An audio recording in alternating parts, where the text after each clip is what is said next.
I was asked about number 2 and number 5, so those are the two that I'm going to cover in this video. On number 2, it gives some information. It says the vaporization of bromine requires 31 kilojoules per mole and has an increase in disorder. Delta S equals 93 joules per mole times Kelvin.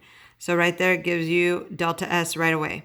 What temperature will this process be spontaneous if the free energy value is 3.14 kilojoules per mole? So they're asking for the temperature, so you're looking for T. And free energy, if you look at your notes, free energy is delta G. So the only one that is left where it says the bromine requires 31 kilojoules per mole, that would have to be delta H. So I want to show you guys again here. I'm solving for T because the question asks for T. So values that are given right away, delta S is this. It says the free energy is 3.14 kilojoules per mole. And the only other value then that you are given that you would not know what it was is delta H. It's the heat required. So this is delta H. So this is how you label the variables that were given. Now, there's only one thing that you're going to have to do, and I'm going to leave that up to you guys. Notice that this unit of joules is not going to match with these kilojoules and these kilojoules, and they need to match.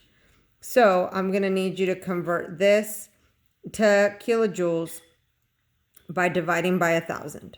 Okay, so this, one more time, delta S, this value, you're going to have to divide by 1,000 to convert the units to kilojoules. I'm going to leave that up to you guys.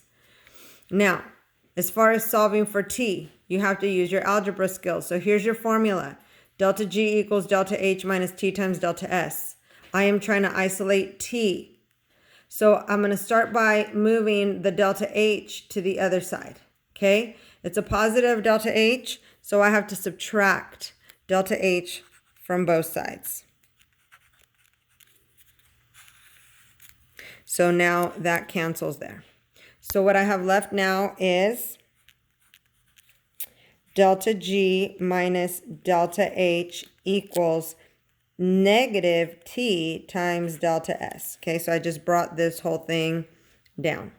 So you always, when you're isolating variables, you have to move whatever's being added or subtracted first before you undo multiplication or division. So that's why I moved the delta H first. Now I need to isolate T. T is being multiplied by delta S, but also by a -1. This negative sign represents a -1. So I need to divide both sides by negative delta S.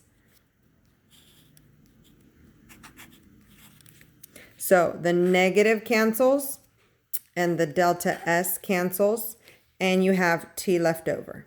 And this is what you get when you solve for T. So T equals delta G minus delta H divided by negative delta S.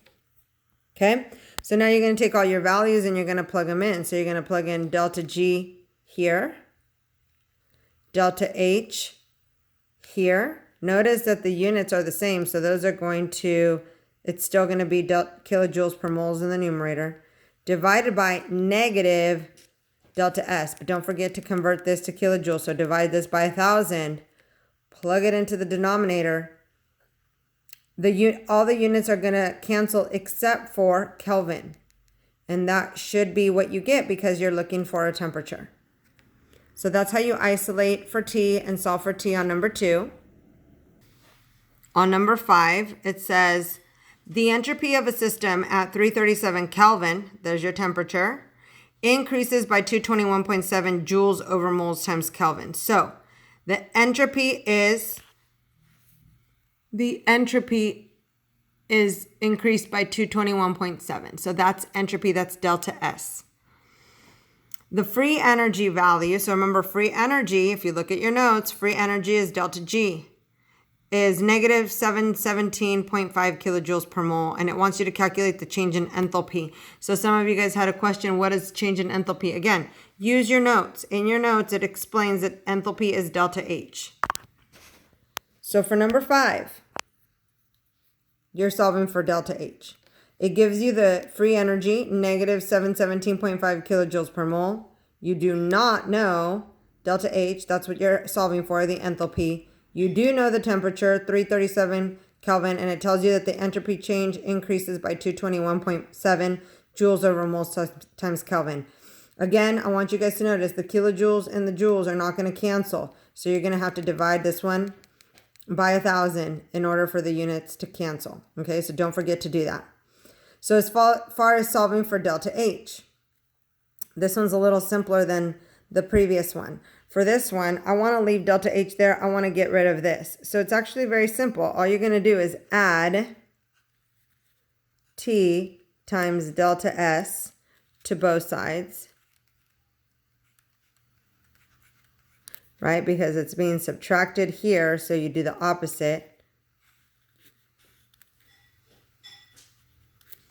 And so all of this cancels out, and delta H is left over. So you have delta H equals delta G plus T times delta S. Okay? And so you're just going to plug in the values. You have delta G right here. You have T right here.